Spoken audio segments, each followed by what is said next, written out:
En el mundo actual, el significado de la Pascua se ha dividido en dos definiciones: la tradición estacional y la resurrección bíblica. Hoy me gustaría abordar ambas y explicar cómo cada vez personas están olvidando poco a poco su verdadero significado. Bienvenidos a una tarde con Dios.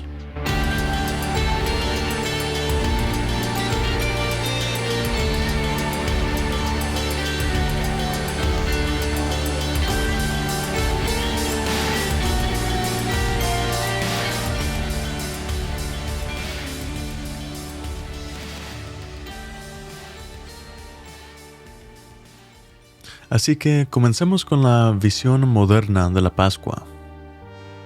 Tradicionalmente, la Pascua se sitúa en torno a la primavera, un momento en el que las familias se reúnen y comparten comidas. También se pone un gran énfasis en la búsqueda de huevos, una actividad en la que los padres llenan docenas de huevos con dulces y los esparcen por un parque o un campo para que los niños los recojan. Además, por alguna razón, el símbolo de la Pascua terminó siendo un conejo, a pesar de que estos no ponen huevos.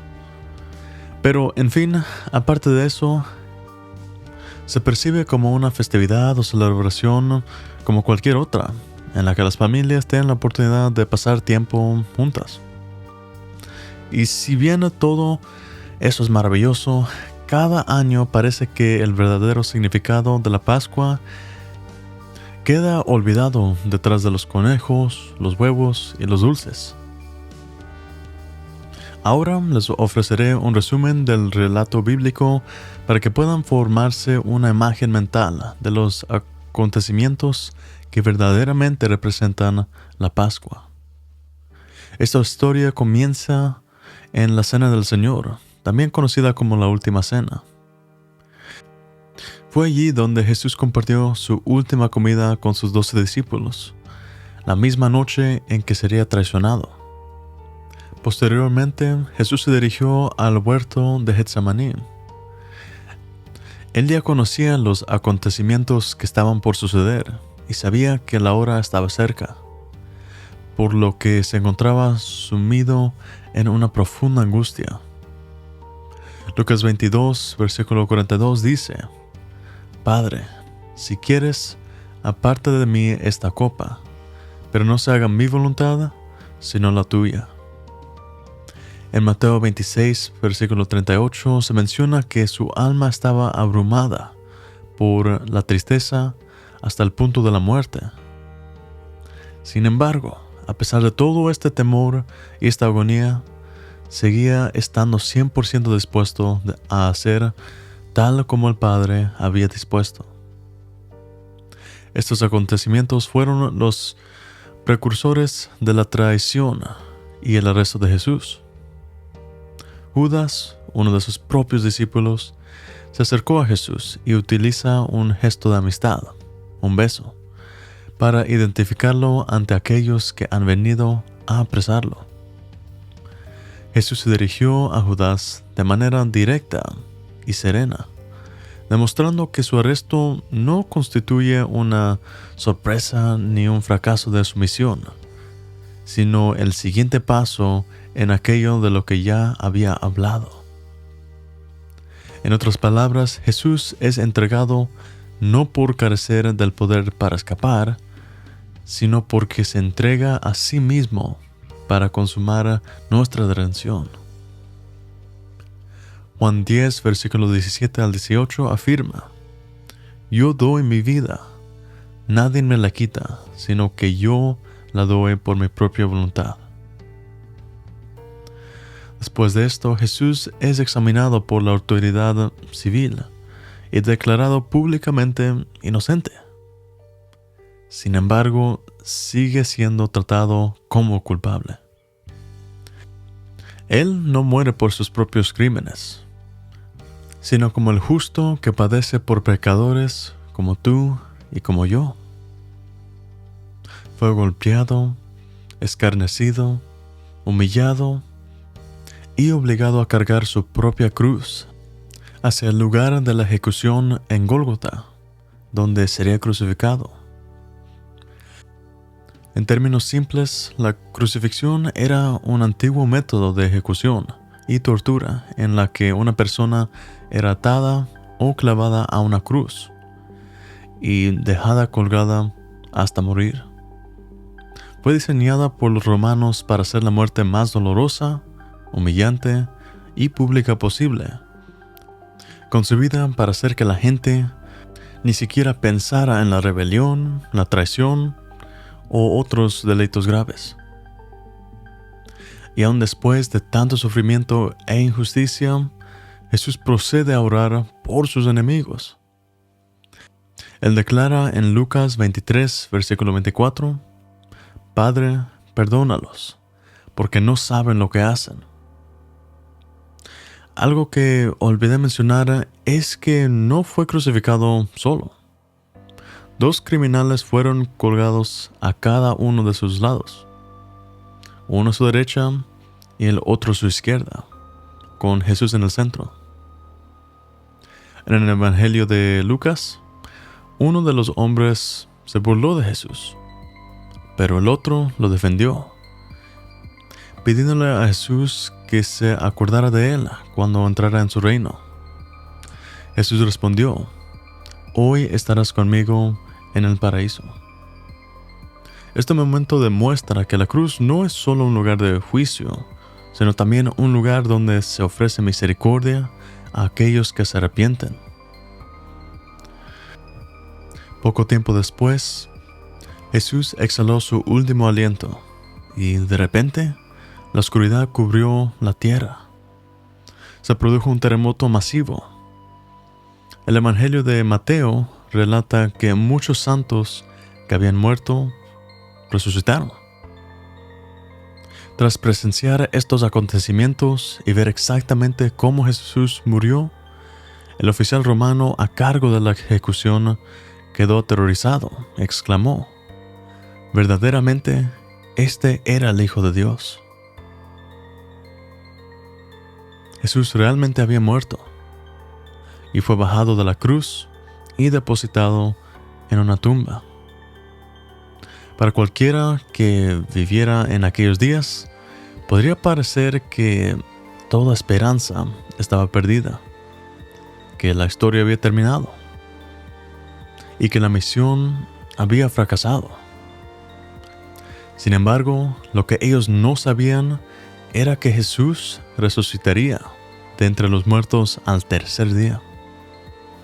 Lucas 24, 1 al 3 afirma, «Llegaron al sepulcro y hallaron removida la piedra, y entraron, pero no hallaron el cuerpo».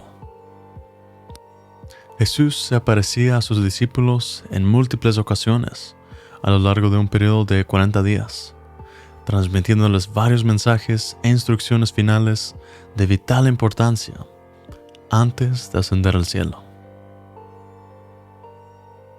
Ahora que les he contado la historia, ¿qué significa para nosotros como cristianos? Bueno, la resurrección de Jesús es la victoria decisiva de Dios sobre el pecado y la muerte, y por lo tanto, el fundamento de la esperanza cristiana y el centro del mensaje del Evangelio.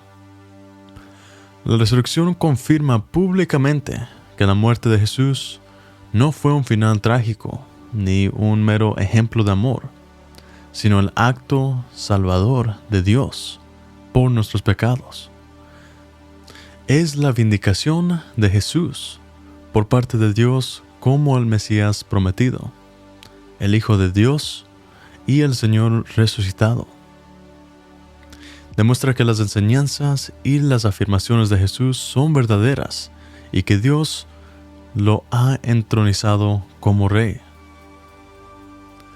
Dado que Cristo ha resucitado, la oferta de perdón no es una mera ilusión, sino una promesa firme. Jesús fue entregado por nuestras transgresiones y resucitado para nuestra justificación. O sea que aquellos que se arrepienten y creen son verdaderamente perdonados declarados justos y reconciliados con Dios. La resurrección rompe también la tiranía de la muerte misma. Significa que la muerte ya no tiene la última palabra para aquellos que pertenecen a Cristo, pues Jesús es las primicias de una cosecha venidera en la que Dios resucitará a los muertos y restaurará todas las cosas. Y la Pascua no se trata únicamente de un acontecimiento futuro. Inaugura una nueva creación desde el presente. Mediante su unión con el Cristo resucitado, los creyentes son llamados y empoderados para caminar en la novedad de vida. Es importante recordar siempre el verdadero significado de la Pascua y difundir este mensaje para que todos podamos valorar lo que Jesús ha hecho por nosotros y vivir con una esperanza anclada tanto en lo que Dios ya ha realizado como en aquello que ha prometido consumar a su regreso. Oremos. Padre Santo, te alabo por tu fidelidad y tu poder, y te doy gracias por la resurrección de Jesucristo. Gracias porque lo levantaste en victoria, demostrando que tus promesas son verdaderas y que tu salvación es segura. Gracias porque en la cruz Jesús cargó con nuestros pecados, y porque mediante su muerte nuestros pecados pueden ser verdaderamente perdonados. Y eso es porque hoy pido perdón por todos mis pecados que yo he cometido, si fueron conscientes, inconscientes o subconscientes. Cada cosa que yo he hecho con mi cuerpo, con mis ojos, con mi boca, con mis oídos, te pido perdón por todo eso. Y también te doy las gracias porque a través de su resurrección, la muerte ha sido derrotada. La tumba no tiene la última palabra, y tu pueblo posee una esperanza viva que nadie la puede arrebatar. Señor, nuestro Salvador resucitado y Señor reinante, ayúdame a confiar en ti plenamente. Concédeme un corazón humilde y sincero para arrepentirme allí donde sea necesario, para confesar aquello que he intentado ocultar y para apartarme de todo pecado que se aferre a mí. Enséñame a descansar en tu obra consumada y no en mis propios esfuerzos, y a obedecerte porque eres bueno y estás vivo. Ayúdame a caminar en novedad de vida mediante tu poder. Fortaléceme para amar lo que tú amas, para perdonar tal como yo he sido perdonado y para vivir con valentía y gozo, como quien pertenece al Rey resucitado. En el nombre de Jesús. Amén.